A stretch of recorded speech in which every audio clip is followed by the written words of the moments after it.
बिहार में इस बार चुनावी दंगल काफी ज्यादा दिलचस्प होने जा रहा है। दरअसल ये लड़ाई सिर्फ दो गठबंधन की नहीं, बल्कि बिहार के भविष्य की सियासी दशा और दिशा तय करने वाली है।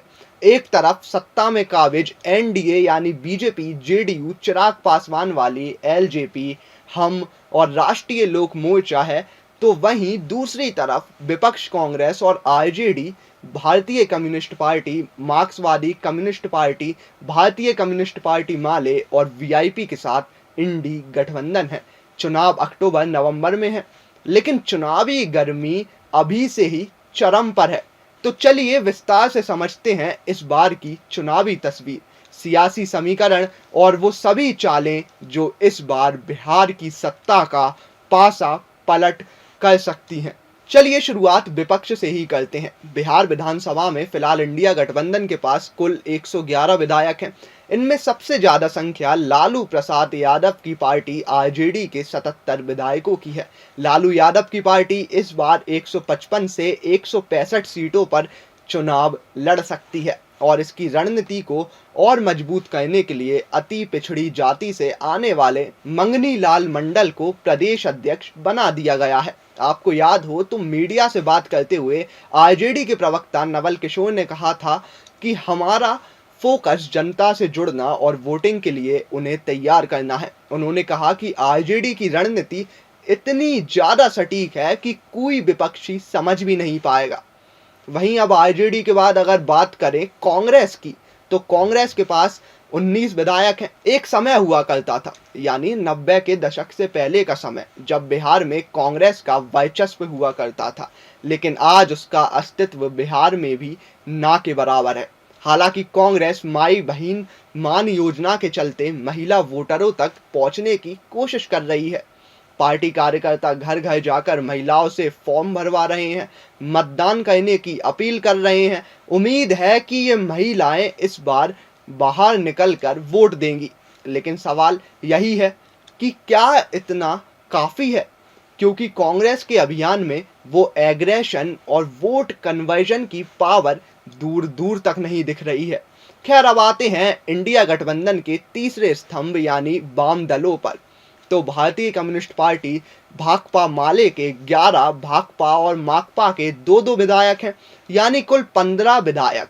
भारतीय कम्युनिस्ट पार्टी समिति क्षेत्र में ही सही, लेकिन बहुत ज्यादा आक्रामक है, प्रभावशाली है। ऐसे में माना जा रहा है कि भारतीय कम्युनिस्ट पार्टी और मार्क्सवादी कम्युनिस्ट पार्टी भी अपने खोए हुए जन आधार को पाने की कोशिश में है। यहाँ तक कि पटना में हुई भारतीय कम्युनिस्ट पार्टी की कार्यकारिणी बैठक और महासचिव डी राजा की मौजूदगी से उनके चुनावी इरादे भी साफ हो गए हैं। और अब बात करें उस दल की जिसे इंडिया गठबंधन की सबसे कमजोर कड़ी माना जा रहा है, यानी विकासशील इंसान पार्टी। दरअसल वीआईपी पार्टी प्रमुख मुकेश साहनी पिछली बार 3 विधायक तो अपने साथ ले आए, लेकिन तीनों बगावत कर गए। फिलहाल उनके पास एक भी विधायक नहीं है, लेकिन फिर भी ताल ठोक रहे हैं 60 सीटों पर चुनाव लड़ने की। इस दावे पर राजनीतिक जानकारों का मानना है कि वीआईपी का ये दावा हकीकत से ज्यादा फसाना लगता है। हालांकि मुकेश साहनी का दावा है कि पार्टी पूरे राज्य में मजबूत तैयारियों में जुटी हुई है और जनता बदलाव चाहती है। सोचिए, विपक्षी गठबंधन कितनी तैयारी में लगा हुआ है, लेकिन वहीं अगर एनडीए की बात करें तो एनडीए के पोर्टफोलियो में शांत रहकर सत्ता बनाने का अच्छा खासा एक्सपीरियंस है। फिर चाहे साल 2023 में हुए चुनाव देख लीजिए या फिर 2024 के आखिरी में हुए महाराष्ट्र चुनाव की बात कर लें, एनडीए ने इन सभी चुनावों में शांत रहकर बाजी मारी है। ऐसे में माना जा रहा है कि एनडीए बिहार चुनाव के अंदर ही अंदर तैयारियों में जुट गई है। फिर चाहे मोदी की रैलियां हो या फिर नीतीश की योजनाओं पर योजना, ये सब एनडीए की गुप्त चालों का ही हिस्सा है।